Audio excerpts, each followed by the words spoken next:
नमस्कार दोस्तों, एक बार फिर से स्वागत है आप सभी का मेरे YouTube चैनल पर। मेरी आज की कहानी का शीर्षक है उधार लिया हुआ मटका।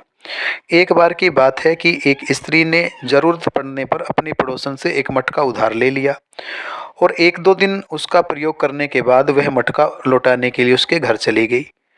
परंतु अपने साथ वो एक छोटा मटका और ले गई और अपनी पड़ोसन को वो मटका देते हुए बोली कि बहन, ये ले अपना मटका। और जैसे ही पड़ोसन ने देखा कि उसके हाथ में 2 मटके हैं और वो 2 मटके उसको दे रही है, तो वो स्त्री बोली कि बहन, मेरा तो ये एक ही मटका है, ये छोटा मटका मेरा नहीं है। तो वो मुस्कुराते हुए बोली कि नहीं बहन, ये छोटा मटका भी आपका ही है।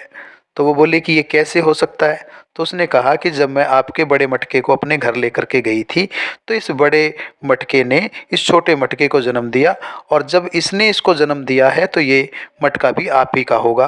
तो ये पड़ोसन की बात को सुनकर के वो स्त्री बड़ी खुश हुई और उसे पूरा विश्वास हो गया कि यह जो औरत है ये बहुत ही ईमानदार औरत है।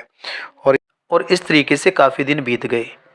जब काफ़ी समय तक वो मटका लौटाने के लिए नहीं आई, तो प्रतीक्षा करके वो औरत उसके घर चली गई और जाकर के कहा कि बहन, आप मेरा मटका उधार लेकर के आए थे लेकिन अभी तक आपने नहीं लौटाया।